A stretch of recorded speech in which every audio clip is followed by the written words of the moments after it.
en el radar. Sustituyen sus juguetes por armas. Le cuento de los niños sicarios en México.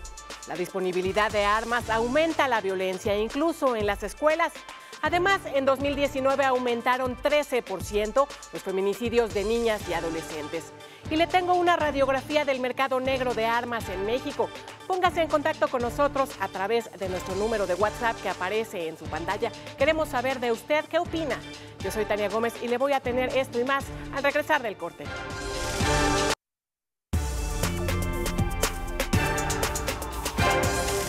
En el radar. Oiga, sin duda, pues los niños son el sector más vulnerable de la sociedad. En ocasiones, pues vienen de familias disfuncionales, de padres divorciados, bueno, pues también de maltrato infantil o de abandono, entre pues muchos otros factores en las grandes ciudades. Y bueno, además víctimas del abandono que se les puede ver en grupos limpiando parabrisas, vendiendo chicles, pidiendo limosna en las calles y hasta pues delinquiendo para sobrevivir. Son los niños que se vuelven sicarios. Acá le contamos.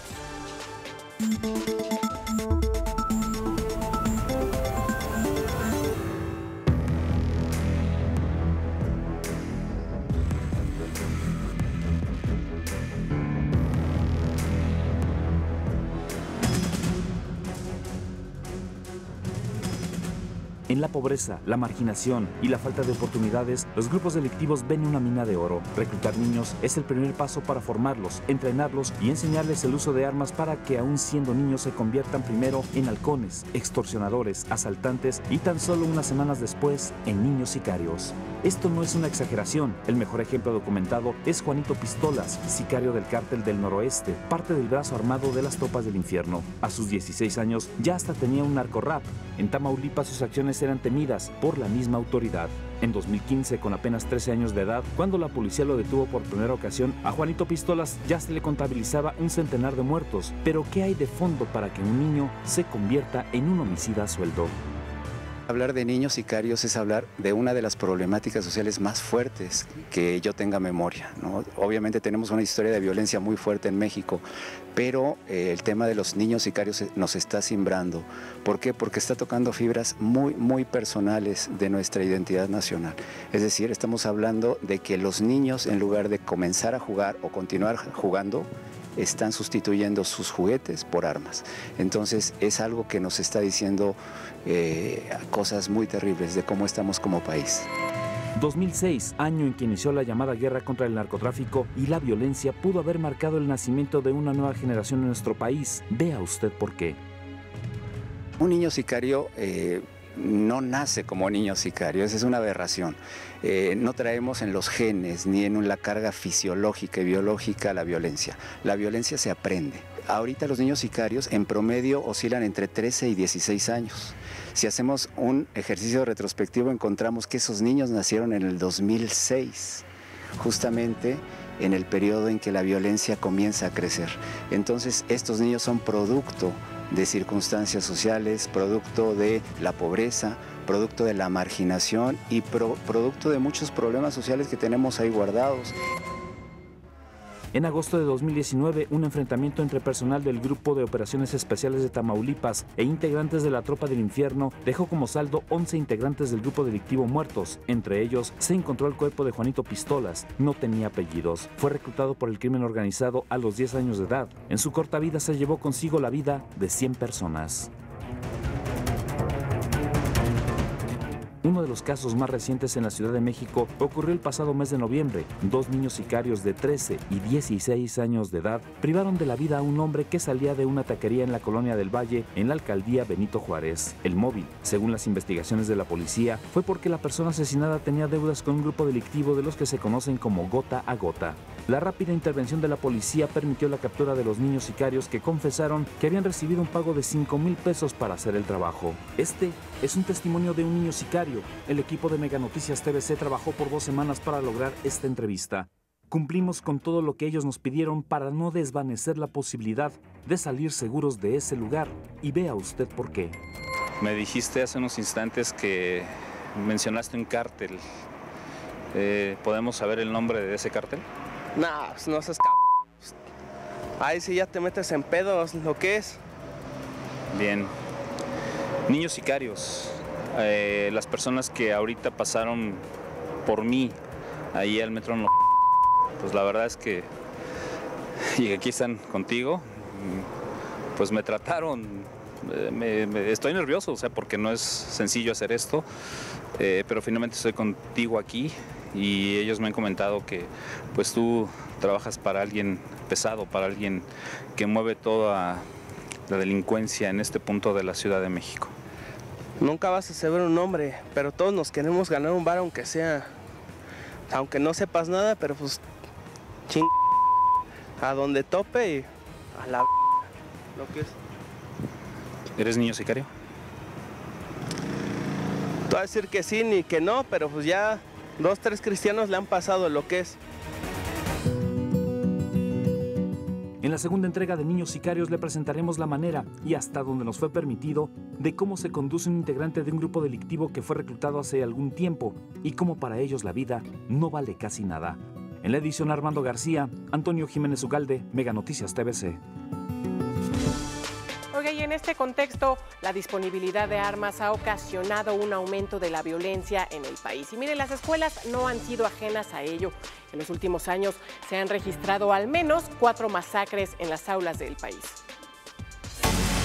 Este 2020, la violencia no ha cesado en México, pero enero inició con un hecho trágico que enlutó a Coahuila y el país entero. Un alumno del Colegio Cervantes de 11 años le quitó la vida a su maestra e hirió a otras 6 personas, entre ellas compañeros de clase, con armas de grueso calibre, y después se suicidó. El caso ha derivado en una investigación que reveló los antecedentes y vínculos criminales de su familia. Sin embargo, no es el único tiroteo en nuestro país. El 18 de enero de 2017, en el Colegio Americano del Noreste en Monterrey, Nuevo León, un joven entró al salón con un arma y le disparó a la maestra y a 3 de sus compañeros. El saldo, 2 muertos y 3 heridos. Ese mismo año, pero el 25 de marzo, un adolescente hirió a un compañero con una pistola pluma en el Conalep 106, ubicado en Azcapotzalco, en la Ciudad de México. Tanto la víctima como el agresor aceptaron que se trató de un accidente. En mayo de 2014, un estudiante de 15 años disparó y asesinó a uno de sus compañeros de clase tras una riña en la escuela secundaria 574 en el municipio de Atizapán, Estado de México.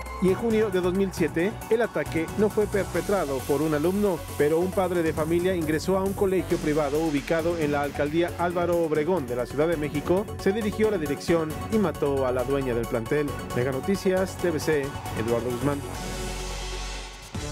Y de acuerdo con la Red por los Derechos de la Infancia en México, durante 2019 los casos de feminicidios de niñas y adolescentes aumentaron un 13% en comparación con cifras de 2018.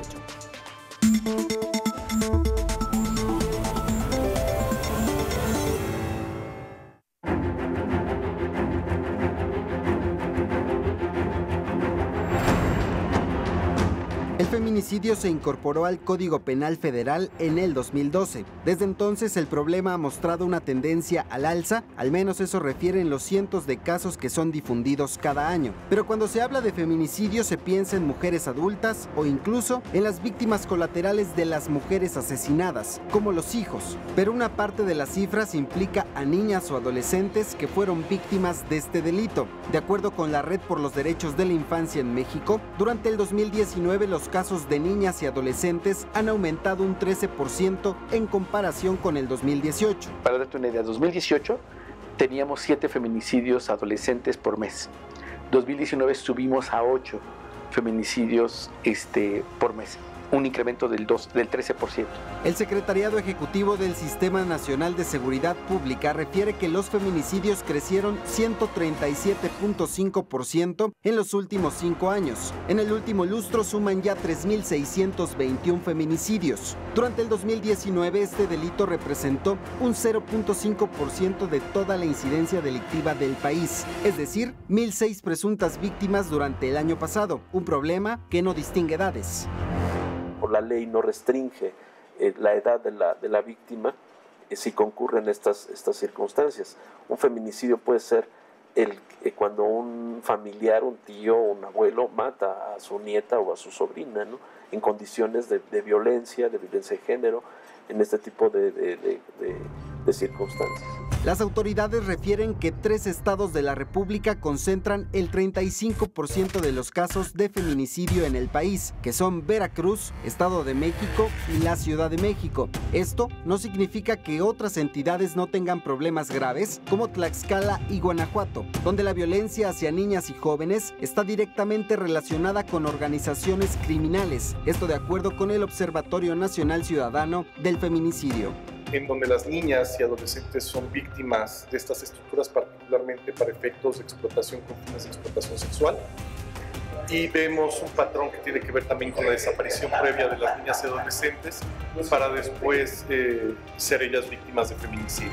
En México, una niña es víctima de feminicidio cada 3.6 días. Tan solo en el 2019, en un periodo de enero a septiembre, se reportó la mayor cifra de la historia, con 76 feminicidios a menores de edad, mientras que en el 2018, el total fue de 63 casos en este mismo periodo. La Red por los Derechos de la Infancia en México refiere que el Estado de México, Veracruz, Jalisco y Chiapas registran la mayor cantidad de feminicidios infantiles entre enero del 2015 y julio del 2019.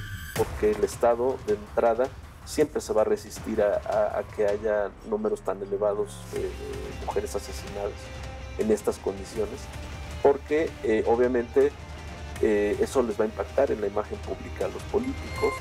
Para las organizaciones civiles, la cultura machista y discriminatoria en las instituciones de procuración de justicia, así como la implementación inadecuada de los protocolos de feminicidio, ha significado una barrera para castigar a los victimarios.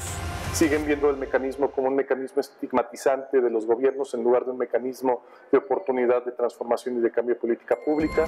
19 entidades cuentan con una declaratoria o solicitud por violencia de género. Sin embargo, no ha sido suficiente para hacer frente a este problema. La Comisión Nacional para Prevenir y Erradicar la Violencia contra las Mujeres no ha permitido que organizaciones civiles contribuyan en el combate a los feminicidios. Ha habido casos y situaciones en las que se nos ha impedido participar directamente en mesas de trabajo, en grupos de seguimiento, en mecanismos de evaluación y seguimiento de las alertas, y eso es un problema. Es decir, no se está haciendo frente adecuadamente a la problemática y lejos de ayudar, pues esto agrava el problema. La ley en materia de desaparición forzada contempla ante cualquier denuncia de no localización que el Ministerio Público está obligado a iniciar la carpeta de investigación conforme a la ley y el protocolo homologado vigente en el país desde el 2015. Los padres de las víctimas de feminicidio se enfrentan a ministerios públicos que no cuentan con la preparación para investigar, ni mucho menos para tratar a las familias, a pesar de que la Suprema Corte de Justicia de la Nación determinó en el 2015 que las autoridades tienen la obligación de realizar las diligencias con base en una perspectiva de género. Y tienen esa potestad, los jueces pueden decidir ya al final si realmente se está ante un feminicidio o ante un homicidio calificado. Entonces eso obviamente es parte de un esquema, del propio esquema patriarcal. Actualmente hay más consignaciones por feminicidio, sin embargo, quienes tienen la última palabra son los jueces. En promedio, en todas las entidades, las penas van de los 40 a los 60 años de prisión, mientras que donde se han registrado las sanciones más bajas han sido en estados como Tamaulipas, el Estado de México y la Ciudad de México. La parte de la lucha social que hay, que está rodeando el fenómeno del feminicidio, pues ha propiciado que haya un poco más de atención en los casos y de que en cierta medida las instituciones se vean obligadas pues a investigar en esos contextos. Recientemente, el Congreso de la Unión aprobó modificaciones al Código Penal Federal para aumentar de 60 a 65 años de prisión las penas por este delito, además de imponer una multa de hasta 130,000 pesos. También se aumenta de 8 a 10 años la pena al funcionario público que retarde o entorpezca maliciosamente o por negligencia el delito de feminicidio. ¿Qué es lo que ocurre? Que el Ministerio Público, oficiales secretarios, la gente de barandilla, pues le dice a la gente que no puede, que esperen, que tienen mucho trabajo, que se van a tener que esperar mucho tiempo. O sea, es un discurso de disuasión, ¿no? El 98% de los casos de feminicidio queda en la impunidad, pero en los casos donde son niñas, esto va a aumentar, es casi total. Manda un mensaje de permisibilidad, manda un mensaje de tolerancia que pone en riesgo a las mujeres, manda un mensaje de que las autoridades no están haciendo su trabajo, que son tolerantes ante esta problemática y esto agrava el problema y las pone en mucho mayor riesgo. Con imágenes de Cristian Negrete para Mega Noticias TVC, Alejandro Piñón. Y el tráfico de armas en México crece a cifras alarmantes. Lo crudo de la situación es que la mayoría de ellas son utilizadas para delinquir. Un síntoma, sin duda, de la disminución en el Estado de Derecho en nuestro país. Esta es la radiografía del mercado negro de armas en México. De acuerdo con la organización Small Arms Survey, México es el tercer país con más muertes por armas de fuego en el mundo y el séptimo con más armamento en manos de civiles. De enero a junio de 2019, la Sedena registró 30.724 armas legales en el país, un incremento de 35% anual, el mayor volumen de los últimos 4 años. Lo anterior significa que hay un arma legal por cada 4.000 habitantes. Todo esto originado por el tráfico de armas. El foco rojo se ubica en la frontera con Estados Unidos. Houston, Texas, es el principal proveedor de armas hacia México, con más de 300 vendedores autorizados. Con estas facilidades, organizaciones criminales se arman hasta los dientes. Un ejemplo claro, el armamento utilizado por el cártel de Sinaloa para liberar a Ovidio Guzmán en Culiacán el pasado 17 de octubre. Ese día observamos armas de alto poder, entre ellas una ametralladora Browning calibre 50 capaz de derribar helicópteros, fabricada solo en Estados Unidos para uso exclusivo del ejército.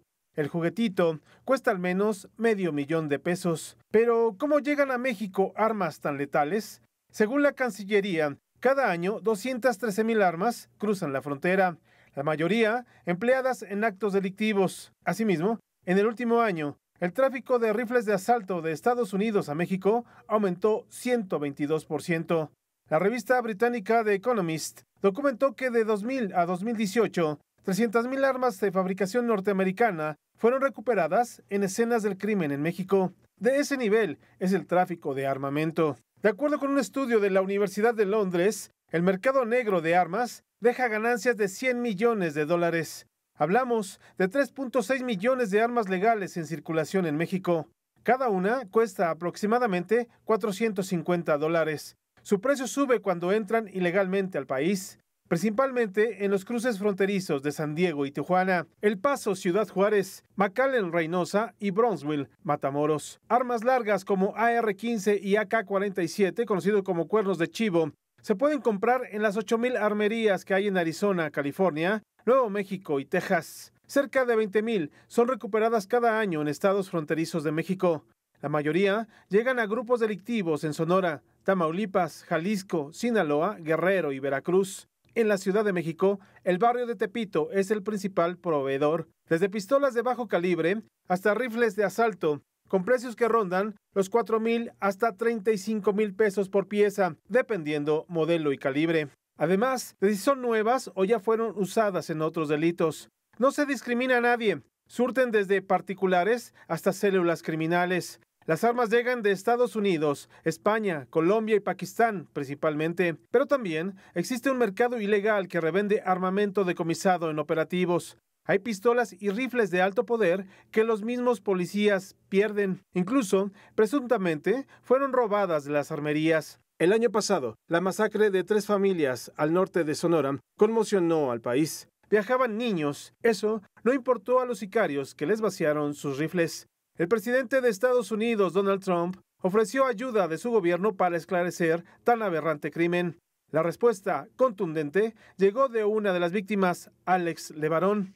Le dijo que si realmente quiere ayudar, se enfoque en reducir el consumo de tráfico de armas a México, pues la ley de armas en aquel país es tan endeble que permite surtir sistemáticamente armas de asalto a México como si fueran chocolates. Esas mismas armas seguramente se utilizaron para asesinar a sus familiares. La petición está hecha, pero sabemos que del otro lado no habrá respuesta. Mega Noticias TVC, Eduardo Guzmán. Y a pesar de que el control del tráfico de armas es una prioridad del gobierno federal, o al menos así es en el discurso oficial, se ha venido registrando una baja en el decomiso de armamento. Los decomisos de armas en manos de la delincuencia han disminuido en los últimos 10 años. Esto de acuerdo con datos de la Secretaría de la Defensa Nacional. En 2011 se decomisaron 32.340. En 2012 la cifra bajó a 20.670. Luego, en 2013 el saldo fue de 9.309. Para 2014 continuó la caída con 6.465 armas aseguradas. En 2015 fueron 5.447. 2016 apenas 3.506.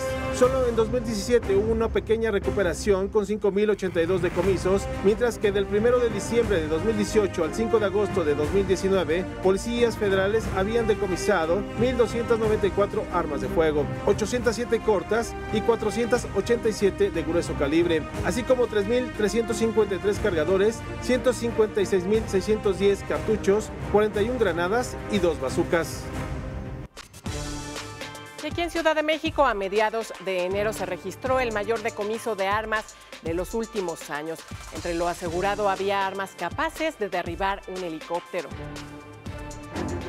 Autoridades de la Ciudad de México aseguraron 2 arsenales en diferentes puntos, siendo los decomisos de armas más grandes registrados en la capital. Según los reportes, uno de los arsenales era propiedad de Carlos Fernando N., alias El Viejón, presunto líder del cártel de Jalisco Nueva Generación. Las armas fueron halladas en la alcaldía Coajimalpa, y ahí se encontraron 14 armas largas de distintos calibres, así como un lanzagranadas, 4 granadas calibre .40, 10 armas cortas, diversos cartuchos y cargadores.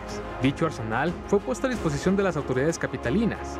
Por su parte, en la Gustavo Amadero, elementos de la Guardia Nacional, en conjunto con la Fiscalía General de la República, llevaron a cabo un cateo en la colonia Linda Vista, donde decomisaron armas y cocaína. El predio fue ubicado en la calle Quito 835, donde se detuvo a 2 mujeres, entre ellas una menor de edad. Ahí decomisaron 11 fusiles Barrett calibre .50, con el poder de derribar un helicóptero y traspasar un vehículo blindado del ejército, 3 ametralladoras Browning antiaéreas, 10 granadas de fragmentación, 40 armas cortas y 10 largas de diferente calibre. Además hallaron 204 cajas con cartuchos de calibre 7.62 por 39 milímetros marca Wolf, que según la ley solo están permitidas para uso militar, 500 cartuchos calibre .223, 400 cartuchos .9 milímetros y 1000 cargadores de diferentes calibres. Cifras oficiales de la Ciudad de México indican que el año pasado se lograron recuperar 74.580 cartuchos útiles, 6 granadas de mano, una ametralladora calibre .22 y 166 armas de fuego, lo que representa que en promedio se decomisaron 6 armas al día en la capital del país. Oiga, y el mercado negro de armas es un negocio que va en ascenso y deja ganancias millonarias tanto en Estados Unidos como en México. Se calcula que 3.6 millones de armas circulan ilegalmente en nuestro país. De acuerdo con un estudio de la Universidad de Londres, el mercado negro de armas deja ganancias de $100 millones. Hablamos de 3.6 millones de armas legales en circulación en México. Cada una cuesta aproximadamente $450. Su precio sube cuando entran ilegalmente al país, principalmente en los cruces fronterizos de San Diego y Tijuana, El Paso, Ciudad Juárez, McAllen, Reynosa y Brownsville, Matamoros. Armas largas como AR-15 y AK-47, conocido como cuernos de chivo, se pueden comprar en las 8,000 armerías que hay en Arizona, California, Nuevo México y Texas. Cerca de 20,000 son recuperadas cada año en estados fronterizos de México. La mayoría llegan a grupos delictivos en Sonora, Tamaulipas, Jalisco, Sinaloa, Guerrero y Veracruz. En la Ciudad de México, el barrio de Tepito es el principal proveedor, desde pistolas de bajo calibre hasta rifles de asalto, con precios que rondan los 4,000 hasta 35,000 pesos por pieza, dependiendo modelo y calibre. Además, de si son nuevas o ya fueron usadas en otros delitos. Nosotros estamos en la parte final de En el Radar. Joely Ramírez, cuéntanos qué vas a tener en Ángulos. Tania, vamos a llevar al debate lo que ya nos has expuesto, estos niños y adolescentes, también niñas, por supuesto, que engrosan las filas del crimen organizado, pero vamos a debatir sobre si son víctimas o victimarios, porque parece que no les queda de otra. O los matan o forman parte de estas filas porque de ahí reciben dinero, porque los amenazan, porque los persiguen o persiguen a su familia. Y si no, pues también no les queda otra salida. De eso vamos a debatir hoy en Ángulos, Tania. Perfecto, Yoeli. Pues así me despido yo aquí en El Radar. Quédese con Yoeli Ramírez en Ángulos. Yo lo espero mañana.